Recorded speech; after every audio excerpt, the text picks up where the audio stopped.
2nd April 2015, Garissa, 5:30 a.m. Unknown gunmen stormed the Garissa University and started firing bullets.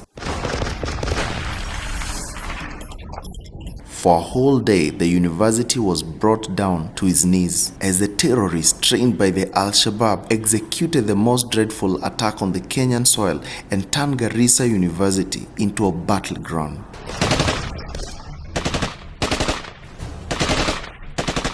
By the time this terror attack was over, at least 148 students had died and more than 79 were reportedly wounded in the mass shooting.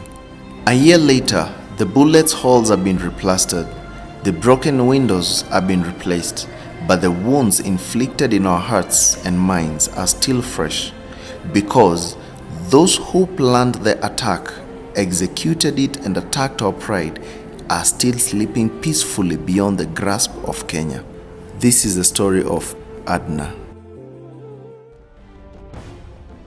Want passport kada? Card kada? Telephone kada? Iyo laptop. Wakastaba wada susuta. Ayanu malena. Mandera markaad gashid bas qaado ilaa dadabadahayo meeshaas ayaad joogaysa laabilo kabacdina Nairobi aad train ra meeshaas markaan tago telefoonkayga ayaan shid kabacdina wixii kala suubilidihi doona baan suga kabacdina gabar Kenyan ee ina jeelaato lagu moogolo tutaonana inshallah.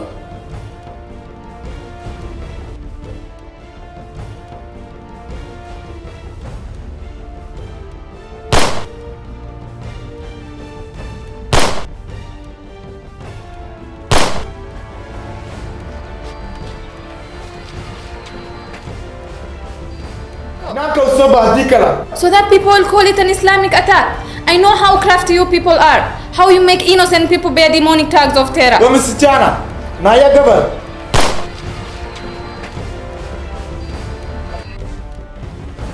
Mama chita wa Islamu. Wa kweli hata wajua maana wa Islamu. Ilahi get abud ka'adika. Because the Allah I know is merciful, loving, and does not tell people to kill innocent lives. He commands love, but it's all now. A game, your own game. A game of life and death. Driven by your greed for whatever you'll gain after. Adi relax. Ama hawa watu watatua sisi wote. Amus nadika ni wakutila. Sali, muwe. If I have to die, let me. At least the world will know that a Muslim died and that this is not a war among religions. That you just murder people, innocent people. That wahku yanin ala dilaysa. Look at what you've done to Muslims. Streets grooming with Islamophobia. Dark thoughts of terror every time a Muslim is seen. Heavy clouds of fear for every kanzu, every hijab we wear. And you call it jihad. You see everyone around you, and the entire university sees a Muslim as a colleague, a friend, a schoolmate. Every soul that you want to kill. But do you know what the world sees? A threat to humanity, a threat to mere existence, a terrorist. Yet I still believe. I believe in Islam and its meaning of peace will be unearthed one day. And you have what it takes to build or destroy Islam. To bind all religions together. To make people believe that once more people can live in peace. Your hands hold a message. And it's only you to decide what message to deliver. A message of peace or the same old message. But remember, you are believers.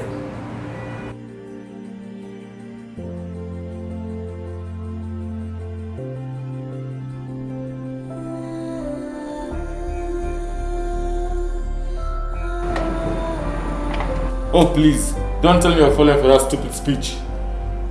We have to finish what brought us here. Ni haram. Haram alayna. Astaghfirullah al-azim wa atubu ilayh. All my life I have worked towards the glory and the protection of the Al-Shabaab. But if these innocent children die, then that will be against the glory and protection of my religion and country. And I won't let that happen. Basi ungefikiria hivyo mapema. Now it's too late.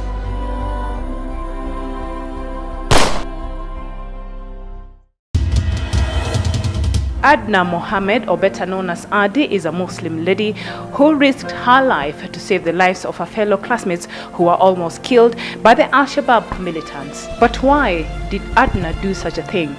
Was it for money? Was it for fame? No, she did this out of her own clean and honest heart because, according to her, whether Christian or Muslim, it didn't matter. Her fellow classmates were humans. This godsend who was stuck between the hatred of both countries and religions, which had her hiding like a criminal in her own country. And we need to do this with people of both countries and religions who want to raise their children with love and not hatred. So let's end this hatred now, because I might be a Muslim, but I'm certainly not a terrorist. Reporting for Starlight TV, I am Miriam Ugotu. In between the gateways of birth and death, we gained our step. Ever heard of a place where the heart no longer aches? We found it. We saw all hatred fall into the arms of a river, lost among calves and mamas, carried away by the nuance of light and the cadence of its heartbeat, singing the subtle prayer of obeisance. Farewell, my enemy. I know you won't be back, because in my country, Muslimin ayan qabna, anak manihin called Al-Shabaab.